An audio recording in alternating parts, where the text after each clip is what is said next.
अस्सलाम वालेकुम रहमतुल्लाहि व बरकातहू। दोस्तों, बड़ी तकलीफ हो रही है, बड़ा दुख हो रहा है।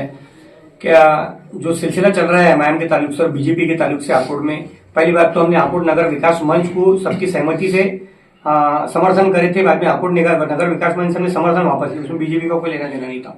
दूसरा मामला है कॉक्शन का स्वीकृत सदस्य का।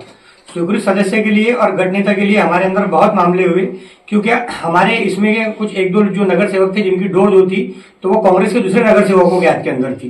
वो उनके हिसाब से डोर को बराबर जैसे बाहुली को जैसा चलाते, इधर खींचना वैसा चला रहे थे। इन्होंने आखिर तक कि हमारा पहले तो गठ नेता बनने नहीं दिया, हमको 5 लोगों को एक उन्होंने दिए। इसमें से हम 2 लोग एक थे, 3 लोग हमारे साथ में थे, कभी 3 थे कभी 2 थे। फिर मामला आया कि चलो बड़े मुश्किल से हमने जिला अध्यक्ष मोहसिन अली के सहमति से और हम 5 की सहमति से हमने गठ नेता बनाया। गठ नेता ने हमारे से वादा करा था कि कोई भी फैसला हमारे सहमति के बिना नहीं लेगा, मगर वो अपने वाले पर कायम नहीं रहा।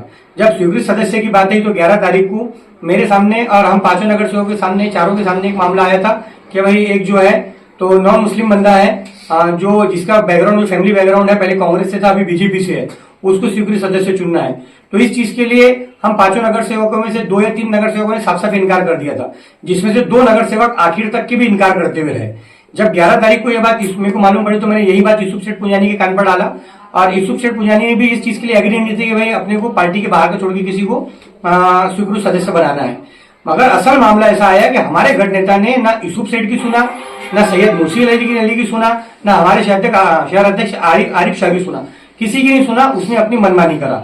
हम 2 लोग इसमें से आरिफ शाह और मैं और उनके वालिद और मेरी अहलिया रेशमा परी मोहम्मद अलीम रात को 3 बजे तक के जो हमारे गठ नेता है, हमने उसको 50 बार समझाया, फोन कर करके रिक्वेस्ट करे, गिड़गिड़ाया उसके पास में, उसको रोजा रसूल का वास्ता तक के दिए कि देखो रोजा रसूल का वास्ता एमआईएम के जो 3-4 लोग हैं उसमें से किसी को एक को तू स्वीकृत सदस्य करके ले ले, या जिसका स्टैंड होगा फॉर्म उसको तो ले ले। मगर उसने आखिर तक के भी हमारे को जो है तो गुमराह किया। आखिर तक के उसने ये बोला कि भाई जो है तो मैं स्वीकृत सदस्य जो है तो साजिद इनामदार करके जो दूसरा एमआईएम का जो माजी जो पदाधिकारी था उसके फॉर्म को मैं स्टैंड करूंगा। सुबह 12:40 पे मेरा लास्ट कॉल है, तब तक की भी उसने बोला कि तुम बेफिक्र रहो, तुमको मेरे पे भरोसा नहीं है क्या, मैं साजिद का ही फॉर्म भरने वाला हूं। फिर आखिर में ऐसा क्या हुआ कि उसने आखिर में जो हमको 3 दिन से जो गुमराह करते गया उसने आखिर में वही किया जो उसके दिल में था। और ये जो उसने फैसला लिया उसका जाती फैसला था। इसमें 2 या 3 नगर सेवक बिल्कुल भी एग्री नहीं थे। बाद में इसमें जो है तो उसने उसके लेवल पर फैसला लिया। मेरी अहलिया भी एग्री नहीं थी, मगर जो था पार्टी का विप मेरे अहलिया खिलाफ निकलता था, अगर वो गठ नेता खिलाफ निकलती थी।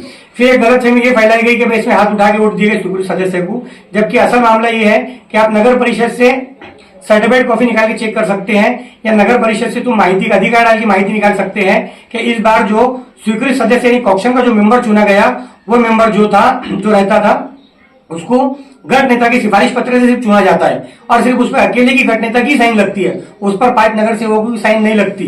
और गठ नेता जिस दिन हमने उसको बनाए थे, हमारे गठ नेता को जो बनाए थे, तो गठ नेता को हमारा उस दिन पूरा पावर ऑफ अटर्नी चले गया था। और यही हमारी जिंदगी की सबसे बड़ी गलती है कि हमने हमारे गठ नेता पर भरोसा करे। हमारे गठ नेता ने हमारा भरोसा तोड़ा।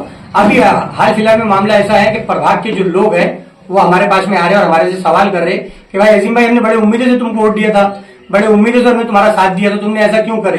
तो मैं मेरे प्रभाग के आवाम को, आकोट शहर के आवाम को और जितने लोग मुझे सुन रहे हैं उनको सबको ये बताना चाहता हूं कि इस फैसले से अजीम इनामदार अगर राजी होता, जब कल मेरे को जब ये मालूम पड़ा था तो मैंने मेरे अहलिया का छोड़कर मेरा जाति जो मैं सक्रिय सदस्य था एमआईएम का, तो मैंने उससे इस्तीफा दे दिया था।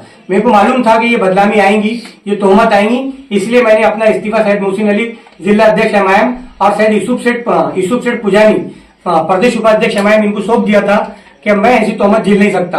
पहले तो मैं इलाज हूं, मैं मस्जिद के अंदर बड़ा नामा सर पर लगकर बोल सकता हूं कि भाई मैं इनके किसी काम में मुलविस नहीं हूं। किसी को शक है, शुबह है तो आओ मेरे सर पर दो और मेरे से कसम खिला लो, मैं किसी का 1 पैसे का लागनदार भी नहीं हूं, न मैं किसी की बात सुनने का लागनदार हूं। मैं हक पर कल भी था, आज भी हूं और इंशाअल्लाह रहूंगा। मजलिस ने अभी मेरा इस्तीफा मंजूर नहीं करा, और अगर मजलिस ने मेरा इस्तीफा मंजूर नहीं करा तो जब तक हयात हूं तब तक इंशाअल्लाह मजलिस का मैं साथ नहीं छोड़ूंगा। सिर्फ मेरा दोस्तों को इतना बोलना है कि हक का और सच का साथ दो। मेरा फोन नंबर भी चालू है, मैं अपने घर पे मौजूद हूँ। जो लोगों को गलत फहमी हो रही है वो बिल्कुल दिलों में से गलत फहमी निकाले, मेरे को फोन करे, मेरे को पूछे।